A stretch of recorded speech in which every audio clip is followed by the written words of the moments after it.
అదరగొట్టే కారం రంగు రుచి ఆచి కారం పొడి. మరి ఉన్నప్పటికీ కూడా ఏ రకమైనటువంటి జోక్యం, ఏ రకమైనటువంటి అధికారం కేంద్ర ప్రభుత్వానికి లేదు. అది 7 మంది డైరెక్టర్స్ తెలంగాణ ప్రభుత్వం తరఫున, 3 మాత్రమే కేంద్ర ప్రభుత్వం తరఫున ఉంటారు. ఇంక్లూడింగ్ సిఎండి నియామకం కూడా అన్ని విషయాలలో రాష్ట్ర ప్రభుత్వానికి సంబంధించినటువంటి మరి అధికారాలే ఇన్ని సంవత్సరాలుగా కొనసాగిస్తూ వచ్చారు. బీఆర్ఎస్ హయాంలో తెలంగాణ వచ్చిన తర్వాత కేసీఆర్ ముఖ్యమంత్రిగా ఉన్నప్పుడు సింగరేణి పైన కేసీఆర్ ఫ్యామిలీ పెత్తనం కొనసాగించింది. ఆ రోజు బీఆర్ఎస్ హయాంలో టెండర్ల దగ్గర నుంచి చిన్న చిన్న కాంట్రాక్ట్ల వరకు కూడా ఆ రోజు టిఆర్ఎస్ పార్టీ, కేసీఆర్ కుటుంబం ఆడింది ఆటగా పాడింది పాటగా కొనసాగించారు.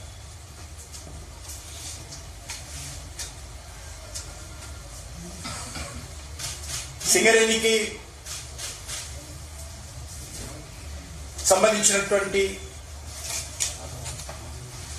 అన్ని కార్యక్రమాల్లో కూడా ఆ రోజు పూర్తిగా రాజకీయమైనటువంటి జోక్యంతో మరి సింగరేణిని అనేక రకాలుగా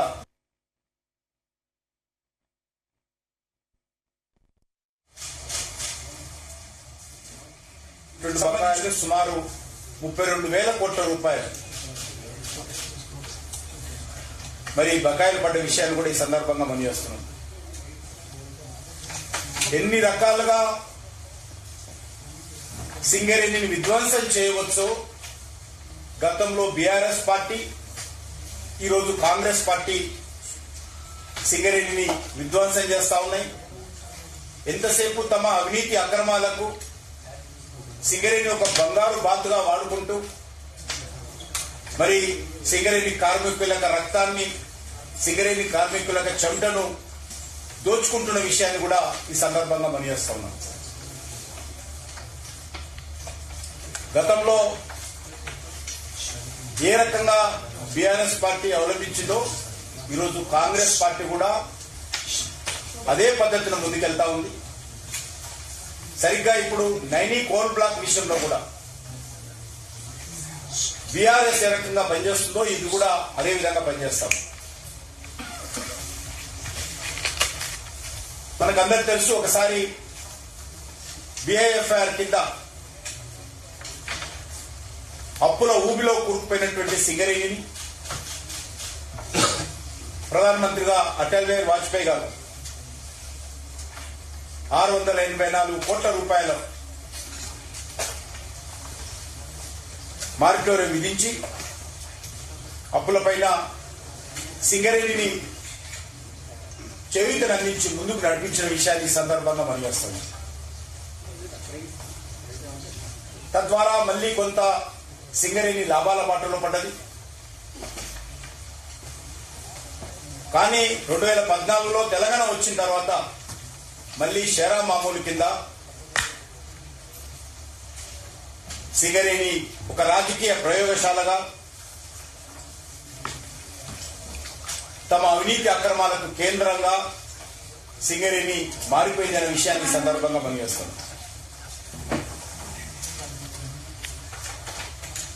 నైనీ కోల్ బ్లాక్ సంబంధించి తెలంగాణ రాష్ట్రంలోని విద్యుత్ సంస్థలకు బొగ్గును అందించాలనే దృక్పథంతో 2015లో నైనీ కోల్ బ్లాక్ తెలంగాణ ప్రభుత్వానికి కేటాయించడం జరిగింది. కేంద్రం నుంచి అన్ని రకాలుగా సహాయ సహకారాలు నైనీ కోల్ బ్లాక్ విషయంలో అందించడం జరిగింది. గతంలో కేసీఆర్ ముఖ్యమంత్రిగా ఉన్నప్పుడు ఇదే నైనీ కోల్ బ్లాక్ విషయంలో టెండర్లోకి వెళ్లి టెండర్లు ఆహ్వానించి టెండర్ల ప్రక్రియ ముగించే దశలో మళ్ళీ ఆ రోజు ముఖ్యమంత్రి గారు జోక్యం చేసుకుని టెండర్లను రద్దు చేసే విషయాన్ని సందర్భంగా మనం చేస్తాం. మళ్ళీ ఈరోజు కాంగ్రెస్ పార్టీ కూడా అదే పద్ధతిలో టెండర్లను ఆహ్వానించి మరి ఈరోజు టెండర్లను ఉపసంహరించుకున్న విషయాన్ని ఈ సందర్భంగా మనవి చేస్తా ఉన్నాను. నేను కేంద్ర మంత్రిగా బాధ్యతలు తీసుకున్న తర్వాత ఒరిస్సాలో భారతీయ జనతా పార్టీ ప్రభుత్వం ఏర్పడిన తర్వాత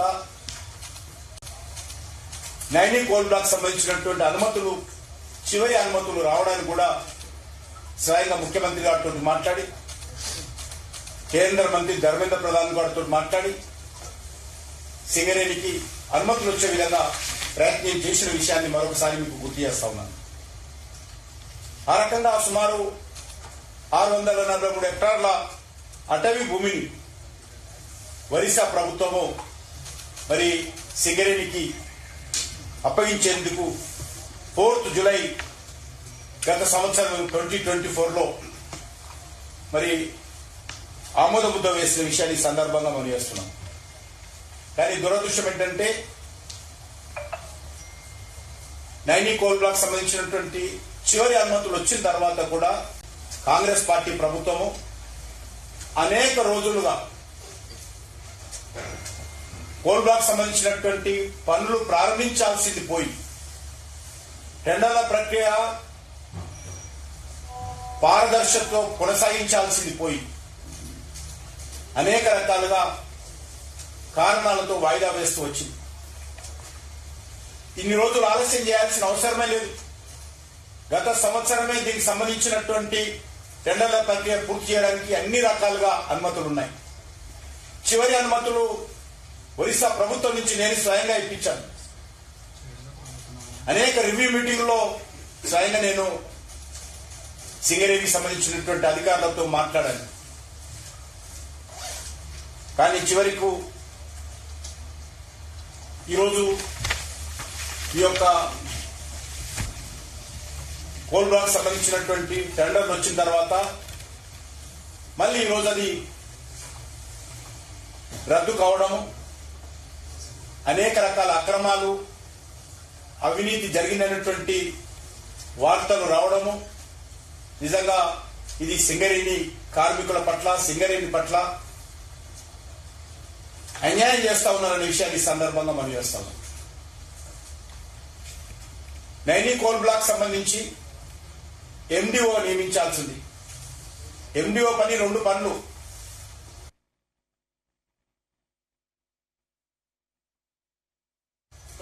ఈ 2 పనులు సంబంధించినటువంటి టెండర్ అది. దానికి సైట్ విజిట్ సర్టిఫికెట్ అనేటువంటి ఒక కొత్త నిబంధన, అది సింగరేణి ఇవ్వాలా. సింగరేణి ఆ సర్టిఫికెట్ ఇచ్చిన తర్వాత వాళ్ళకి సంబంధించినటువంటి సర్టిఫికెట్ లేకుండా టెండర్లో ప్రక్రియలో పాల్గొనడానికి వీల్లేదనేటువంటి ఎక్కడా లేనటువంటి నిబంధన నైని కోల్ బ్లాక్ విషయంలో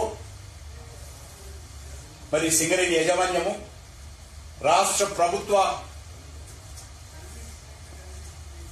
పెద్దల ఆదేశాలతో పెట్టారనే విషయం మనకు అర్థమవుతా ఉంది.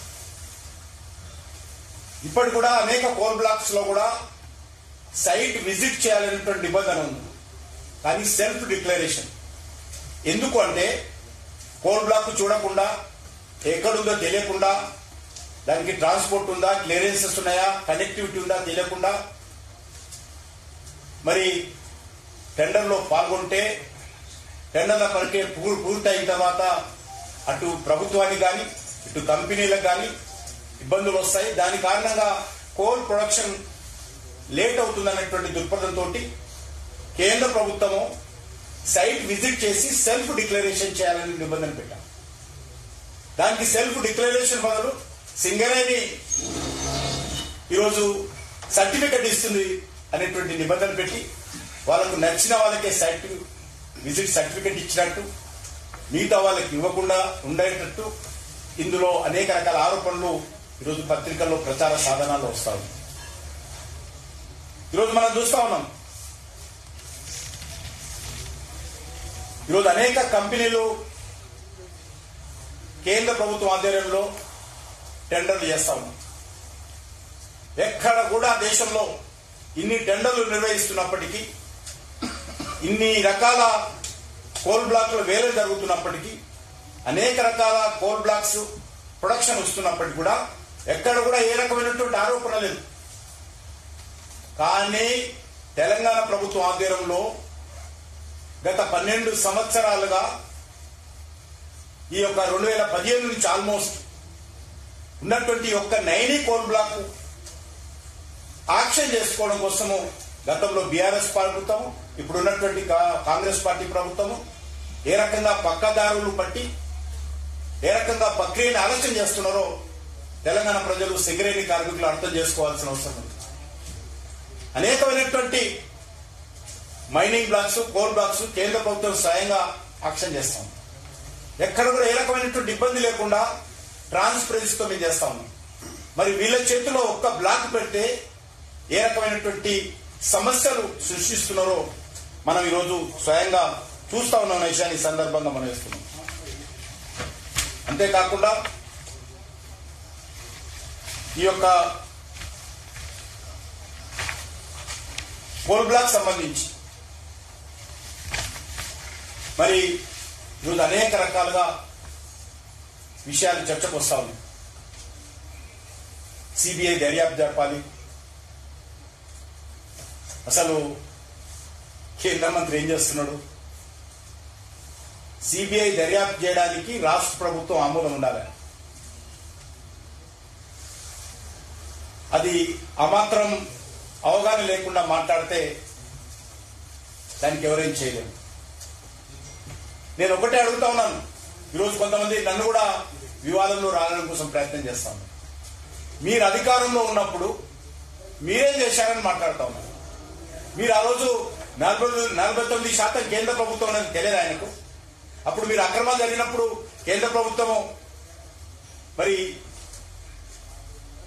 జ్ఞాపకం రాలేదా? ఈ రోజే జ్ఞాపకం వస్తుందా? అనేక రకాలుగా బీఆర్ఎస్ పార్టీ అధికారంలో ఉన్నప్పుడు కూడా అనేక రకాల అక్రమాలు జరిగాయి. కొన్ని వ్యక్తులకు, కొన్ని సంస్థలకు ఆ రోజు వాళ్ళు లాభం చేకూర్చేటువంటి ప్రయత్నాలు చేసిన విషయము మరి మన ముందున్న విషయం వాస్తవం కదా. తాడిచర్ల కోల్ బ్లాక్ కేంద్ర ప్రభుత్వము జెన్కోకు కేటాయించింది. దాన్ని సింగరేణి మైనింగ్ చేయాలని ముందుకు వస్తే ఆ రోజు టిఆర్ఎస్ ప్రభుత్వము బలవంతంగా బెదిరించి మేము ఈ కోల్ బ్లాక్ మైనింగ్ మేము చేయలేము అని ఒక అసమర్థత ఉత్తరం రాయించుకొని ప్రైవేట్ సంస్థ కట్టబెట్టిన విషయం మనకందరికీ తెలుసు. సింగరేణి ఉన్నప్పటికీ, సింగరేణిలో బొగ్గు గనుల కొరత ఉందని తెలిసినప్పటికీ ఏ ప్రాతిపాదికన వారు మరి ప్రైవేట్ వ్యక్తులకు కట్టబెట్టారో మనం చూస్తా ఉన్నాం. మైనింగ్ డెవలప్మెంట్ మేము చేయలేమని సింగరేణితో బలవంతంగా బెదిరించి ఉత్తరం రాసి ఆ రోజు కూడా ఇదే కాంగ్రెస్ చేసినట్లే అనేక రకాల అక్రమాలకు బీఆర్ఎస్ పార్టీ మరి ప్రయత్నం చేసిన విషయాన్ని ఈ సందర్భంగా మనం ఇస్తుంది. అది కూడా 25 సంవత్సరాల కాంట్రాక్ట్. అంతేకాకుండా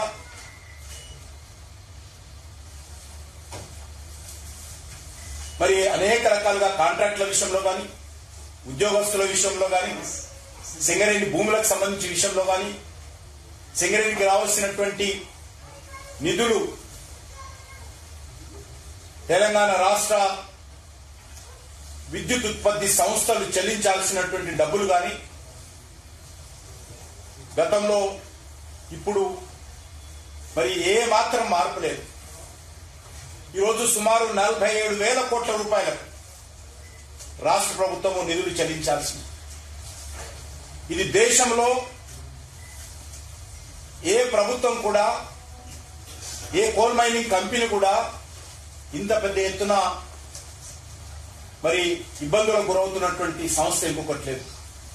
తెలంగాణ రాష్ట్ర ప్రభుత్వం ఆధ్వర్యంలో 100% తెలంగాణ రాష్ట్ర ప్రభుత్వం పెత్తనం చేస్తున్నటువంటి ఈ కంపెనీకి ఈరోజు ఒక రాష్ట్ర ప్రభుత్వమే 47,000 కోట్ల రూపాయల పైగా మరి ఈరోజు బకాయిలు ఉన్నాయంటే సింగరేణి పట్ల, సింగరేణి సంక్షేమం పట్ల, సింగరేణి కార్మికుల పట్ల ఈ కాంగ్రెస్ పార్టీ కానీ, గతంలో ఉన్నటువంటి బీఆర్ఎస్ పార్టీ కానీ ఎంత చిత్తశుద్ధి ఉందో తెలంగాణ ప్రజలు అర్థం చేసుకోవాల్సిన అవసరం. ఎప్పుడు ఇస్తారో తెలియదు, ఇస్తారో ఇవ్వరో తెలియదు. ఈరోజు జీతాలు బ్యాంకుల నుంచి తీసుకొచ్చి జీతాలు ఇవ్వాల్సినటువంటి తీసుకొచ్చి, అంతేకాదు టీఆర్ఎస్ ప్రభుత్వం సమయంలో ఇప్పుడు మొత్తం కలిపి 47,000 కోట్ల రూపాయలు. ఈరోజు సింగరేణికి సంబంధించి గ్రేడ్ 11 కోల్ చూస్తే ప్రతి టన్నుకు 4,088 రూపాయలు మరి ఈరోజు సింగరేణి రేట్ ఫిక్స్ చేసి కోల్ అమ్ముతా ఉంది. అదే కోల్ ఇండియాలో కూడా గ్రేడ్ 11 1,605 రూపాయలు. ఎంత డిఫరెన్స్ ఉందో అర్థం చేసుకోవచ్చు. సేమ్ గ్రేడు, సేమ్ క్వాంటిటీ, టన్నుకు సింగరేణి 4,800 పెడితే కోల్ ఇండియా 1,605 రూపాయలు. కారణము రాష్ట్ర ప్రభుత్వాలు సింగరేణి మీద పడి దోచుకుంటున్నాయి కాబట్టి సింగరేణికి సంబంధించినటువంటి జీతాలు ఇవ్వాలన్నా, సింగరేణి నడపాలన్నా ఈరోజు సింగరేణి కంపెనీకి వేరే ప్రత్యామ్నాయం లేదు, ధరలు పెంచడం తప్ప. సింగరేణి కోల్ మీద ధరలు పెంచుకుంటూ, ఎందుకంటే సింగరేణి కోల్ కొంటున్నటువంటి జెనికో కూడా ఈరోజు ప్రభుత్వ కంపెనీ కాబట్టి మరి తప్పనిసరి పరిస్థితుల్లో ఈరోజు సింగరేణి ధరలు పెంచుకుంటూ పోతాము. ఎందుకంటే కనీసం మెయింటెనెన్స్ పరిస్థితి కూడా లేనటువంటి తప్పనిసరి పరిస్థితుల్లో ఈరోజు ఆ రకంగా ధరలు పెంచుతాము. బొగ్గు క్వాలిటీ విషయంలో కూడా సింగరేణి బొగ్గు క్వాలిటీ కూడా పడిపోయింది. సింగరేణి బొగ్గు క్వాలిటీ 48% ఉంటే కోల్ ఇండియాకి సంబంధించినటువంటి బొగ్గు క్వాలిటీ 85% ఉంది. దీనిపైన కూడా దృష్టి పెట్టేటువంటి పరిస్థితి లేదు. ఎందుకంటే సింగరేణి అస్తిత్వానికే ప్రమాదం ఏర్పడింది కాబట్టి ఏదో రకంగా క్వాలిటీ విషయంలో, రేటు విషయంలో, ప్రొడక్షన్ విషయంలో అనేక రకాలుగా తప్పటడుగులు వేయాల్సినటువంటి పరిస్థితి వచ్చింది. ఈరోజు పరిస్థితి ఏంటంటే ఎన్టీపీసీ మాకు సింగరేణి వద్దని మాకు ఉత్తరం రాస్తుంది, ఆంధ్రప్రదేశ్ ప్రభుత్వము మాకు సింగరేణి వద్దని ఉత్తరం రాస్తుంది, కర్ణాటక రాష్ట్రం కూడా కొద్దిగా కుప్పుకుంటుంది, వాళ్ళు కూడా మాకు సింగరేణి వద్దు, వేరే కోల్ కంపెనీకి సంబంధించినటువంటి కోలు సరఫరా చేయండి. కారణము చాలా అద్భుతమైనటువంటి కోలు సింగరేణిలో ఉండేది. ఈరోజు అనేక రకాలుగా సింగరేణి కలుషితం చేశారు కాబట్టి ఈరోజు సింగరేణి సంస్థ యొక్క భవిష్యత్తే ఈరోజు అంధకారంగా మారేటువంటి పరిస్థితి ఏర్పడింది. అందుకే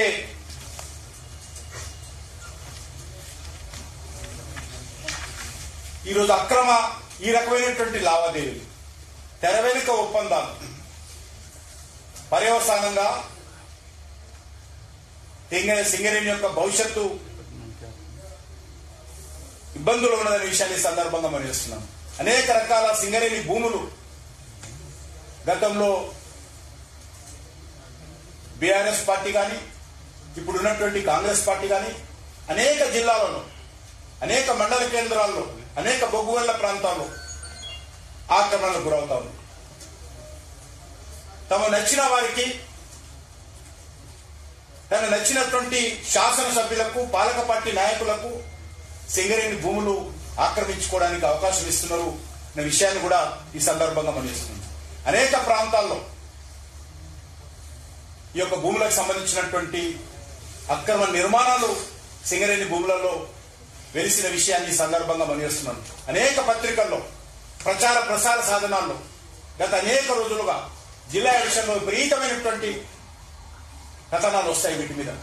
కానీ సింగరేణి యాజమాన్యం కానీ లేకపోతే సింగరేణికి సంబంధించినటువంటి కేంద్ర ప్రభుత్వ ప్రతినిధులుగా ఉన్నటువంటి కేంద్ర ప్రభుత్వం నుంచి ఇద్దరు, డబ్ల్యూసీఎల్ నుంచి ఒకరు ఎప్పుడైనా ప్రశ్నిస్తే కూడా మేము డిసెంట్ లోన్ పెట్టడమే తప్ప ఏ ఒక్క కేంద్ర ప్రభుత్వ డైరెక్టర్లు వివరించినటువంటి అంశాలు ఏ రోజు కూడా బోర్డులో చర్చించారు, బోర్డులో చర్యలు తీసుకోండి.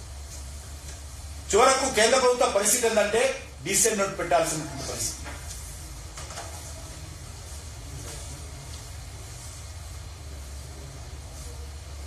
అందుకే ఈరోజు సిబిఐ దర్యాప్తు చేయడానికి రాష్ట్ర ప్రభుత్వం ముందుకు వస్తే, రాష్ట్ర ప్రభుత్వం ప్రతిపాదిస్తే తప్పకుండా ఈ విషయంలో కేంద్రం పరిశీలిస్తున్న విషయాన్ని సందర్భంగా ముగిస్తుంది. ఒక్క నైని కోల్ బ్లాక్ కాదు, యావత్తు సింగరేణిలో జరుగుతున్నటువంటి అక్రమాల మీద చర్చ జరగాల్సిన అవసరం ఉంది. సింగరేణి భవిష్యత్తును రక్షించుకునేటువంటి దృక్పథంలో, సింగరేణి కార్మికుల యొక్క భవిష్యత్తును రక్షించే విషయంలో పూర్తి స్థాయిలో దర్యాప్తు జరగాల్సినటువంటి అవసరం ఉందని చెప్పి నేను కేంద్ర మంత్రిగా భావిస్తాను. దీన్ని పూర్తిగా మరి ఈరోజు ప్రక్షాళన చేయాల్సినటువంటి అవసరం ఉంది. సింగరేణిని రక్షించుకోవాల్సినటువంటి అవసరం ఉంది. వేలాది సింగరేణి కుటుంబాలు ఆ సింగరేణి ప్రాంతంలో సింగరేణి మీద ఆధారపడినటువంటి ఆ ప్రాంత ప్రజల భవిష్యత్తుకు సంబంధించినటువంటి అంశముల విషయాన్ని కూడా ఈ సందర్భంగా నేను మనవి చేస్తా ఉన్నాను. ఈరోజు పరిస్థితి ఏ రకంగా ఉంది? మంత్రుల మధ్య జరిగినటువంటి దోపిడీ వాటాల సందర్భంగానే ఈరోజు మరొకసారి ఈ అంశం తెరపైకి వచ్చిన విషయాన్ని ఈ సందర్భంగా మనవిస్తున్నాం. అదే కాకుండా నేను రాష్ట్ర ప్రభుత్వాన్ని కూడా కోరుతా ఉన్నాను, సింగరేణికి రావాల్సినటువంటి 47,000 కోట్ల రూపాయలు ఎప్పుడు ఇస్తారు? దఫల వారిగా ఇస్తారా? సింగరేణి కార్మికుల యొక్క కష్టార్జిత నిరాకంగా దోపిడీ చేస్తారా? చెప్పాల్సినటువంటి అవసరం ఉందనే విషయాన్ని ఈ సందర్భంగా మనం ఇస్తున్నాం. అందుకే ఈరోజు నేను ఇచ్చినటువంటి ఆదేశాలతో అత్యవసర బోర్డు మీటింగ్ కూడా, మేము మైనార్టీ ఉన్నప్పటికీ కూడా వర్చువల్ గా బోర్డు మీటింగ్ ఏర్పాటు చేసి కొన్ని విషయాలు చర్చించడం, చెప్పినటువంటి అన్ని అంశాల మీద చర్చించడం జరిగింది. దీనిపైన